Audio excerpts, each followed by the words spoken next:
watching the Mystical Green Beanie.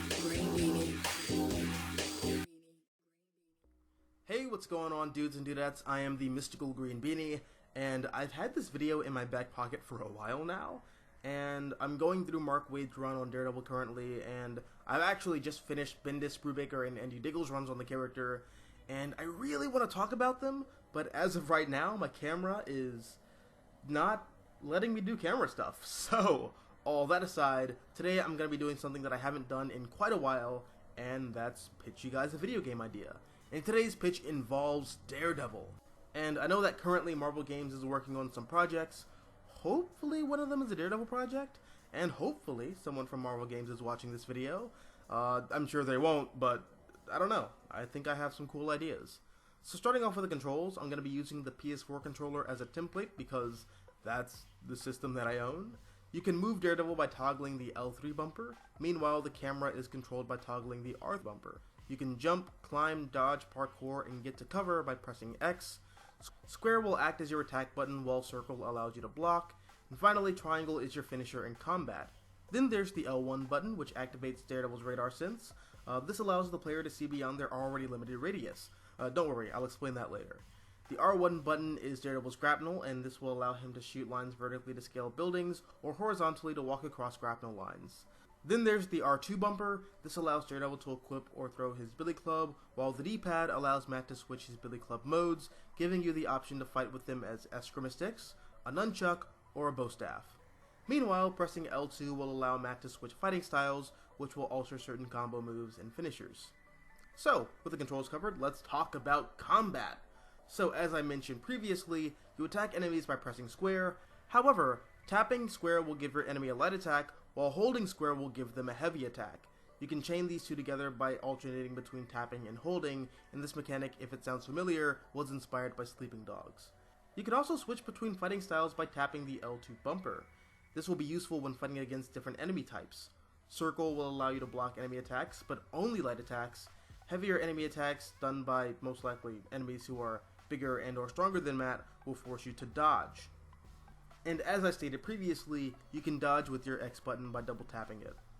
As for countering attacks, you can do this by pressing your attack button after you've successfully blocked an enemy attack. But note, countering enemy attacks are time sensitive.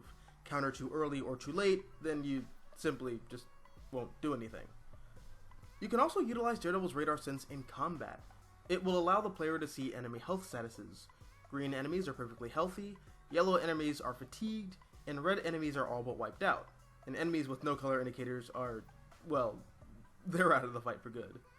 As I mentioned previously, you can tap triangle to execute your finisher on an enemy, but only after you've gained enough charge points from combat, not unlike the Arkham games, Infamous, Spider-Man PS4, etc., etc.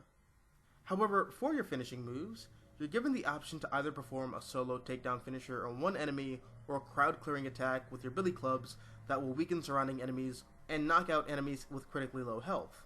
You can also have the option to throw your billy club as a means to distract enemies or take them out of the fight if their health is low by tapping the R2 bumper, as well as using your billy club's grapnel to wheel enemies closer to you so that you can strike them. And as I stated previously, you can alternate between 3 different modes for your billy clubs in combat by pressing up, left, or right on the D-pad. Finally, you can heal wounds in combat by using your charge points, and you can access this by simultaneously pressing L1 and the down button on the D-pad. So, that was combat. Now let's talk about free roam. Now the first thing I have to mention is the fact that Daredevil is kind of blind. So what I'm thinking is that your vision is limited in the game. You can only see within about a 15-yard radius at the start of the game. However, you can extend your vision by temporarily activating your radar sense by tapping L1, and throughout the game you can level up Daredevil where you can eventually see 3 city blocks. You can also parkour through Hell's Kitchen as well as some of the surrounding areas by pushing forward on the L3 bumper and tapping X when necessary. However, when it comes to large gaps or ledges or objects that require you to maneuver over or around them, you have the option to parkour around them in style by double tapping X, making you perform flips, tricks, and dives off the sides of buildings. This will also give you charge points which will later be used in combat or finishing takedowns or health regain. You can also scale buildings and travel across rooftops by utilizing your Billy Club grapnel, which again can be used by tapping R1. And even though the game would be limited to Hell's Kitchen, you would be able to enter various buildings as well as go underground and explore the sewers and abandoned subway stations beneath the city. That said, there will be certain levels that take you to other locations in New York, such as the Raft, the Central Park Zoo, Matt Murdock's Upper West Side apartment, the Museum of Modern Art, the Daily Bugle, and a few others. Oh, and yes, there would be fall damage in this game, because at the end of the day, Daredevil is still just a guy in a costume. And this mechanic will cause players to perform last-minute Daredevil stunts that will reward them with charge points and game trophies. Then there's stealth. During a stealth mission, you can get to cover by pressing and holding X, and meanwhile you can knock enemies out by tapping square. You can hide in rafters, light fixtures, or ventilation shafts, and to access shafts, you yank them open and climb into them by using your Billy Club grappling hook. And to climb into fixtures above, you simply grapple upwards towards them or climb. However, some environments won't have high fixtures, so you'll be forced to do stealth missions on the ground and rely heavily on your radar sense. You can also distract or one-hit KO enemies by ricocheting your Billy Club off certain objects in the environment, like light fixtures or walls or doors and stuff like that, by holding the R2 bumper to aim and releasing it to throw. And the more enemies you take down, the more charge points you gain. Upgrades will be required to progress throughout the game as the difficulty level rises, because while there is an optional difficulty setting as you progress throughout the story, the game will throw different enemy types at you and each present their own unique challenge, and upgrading Daredevil will allow you to take on these enemies on a level playing field. Among the things that you can upgrade, the list includes his Billy Clubs, how strong they are, and how far he can launch his grapnel, and different combat combos and enemy takedowns that you can use with them. You can also upgrade Daredevil's health and durability, as well as his radar sense. Upgrades to his radar sense will allow him to see further and pinpoint enemies through walls more effectively. This upgrade would be necessary for certain encounters, as well as quicken your rate of healing. In regards to different enemy types, you have basic thugs who are either street gangsters or mobsters in suits. Then there are brute thugs who require more work in taking them down. And then there are enhanced variations on these types of enemies. Some will have elemental powers like fire or energy blast or different types of guns, and some will have shields or powers that will act as a defense against your attacks. There will also be ninjas from the hand who will be quicker and require more focus in combat, and these enemies wouldn't be able to be taken out in stealth mode, and each enemy will require a different strategy in taking them down. Enemies with the ability to disrupt your radar sense will also be present, and what will happen is your vision in the game will start to blur, and you'll have to rely on your L1 bumper to show you where they are. And these types of enemies will make combat challenges in stealth extremely difficult. There would also be boss battles in the game, pitting you against different enemy types in Daredevil's Rogues Gallery, such as the Gladiator, Stiltman, Bullseye, Elektra, the Hand, the Sewer King, Kingpin, and Nuke. It's also important to note that Matt Murdock is a master martial artist and a self-taught boxer, so we can switch between fighting styles on a dime. And different fighting styles will aid you in different combat situations. There would also be an option for alternate costumes, which you can unlock throughout the game by completing side missions or combat and stealth challenges.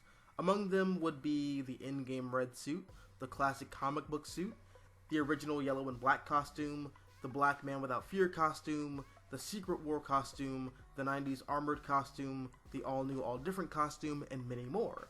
And each suit would provide a perk in either combat or stealth. Like, the 90s armored suit provides you with extra durability, or the Secret War suit makes it tougher for enemies to spot you during a stealth mission, or the classic yellow and black makes enemies go down quicker with your boxing fighting style and stuff like that.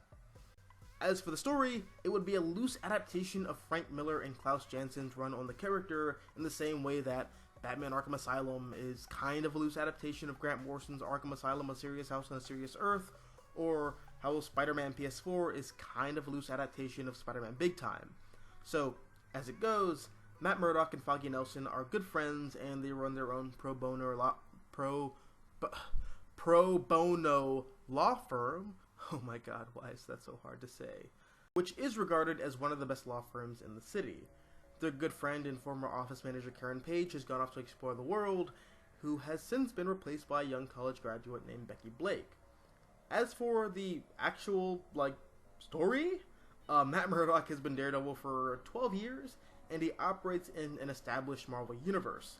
And as of late, there's been a massive spike in gang-related crime, and after interrogating Turk, who's a low-level thug, and taking down Bullseye, who's the first boss in the game, we find out that one of the biggest crime lords in American history, the Kingpin, is taking back his criminal empire while he makes preparations to enter back into the country after the debacle which forced him to flee the States. Meanwhile, the other crime families of New York are pulling together to fight back, and they are losing badly, and they're fighting against the Kingpin's forces with not only their own crews, but using the help of other superpowered mercs to tilt the odds in their favor, and from there, it's a tit-for-tat battle between the Underworld, Kingpin, and Daredevil, which ultimately leads Kingpin to taking control over New York once again. And the story more or less ends in the same vein as Born Again, where the Kingpin has finally had enough of Daredevil, and he uses his governmental contracts to destroy Matt Murdock's personal life upon figuring out his identity, and then risk burning down all of Hell's Kitchen, and his position as the Kingpin of crime to do it. But yeah guys, that's my idea for a Daredevil video game. Does this sound cool? Does it sound lame? Does it sound like something you'd like to play? Let me know down below in the comments section. Also, if you like this video, hit the like button, share, support the channel, and if you want to see more content like this, all you have to do is subscribe. I'm the Mystical Green Beanie, thanks for watching, and as always, until next time, adios nachos, adios.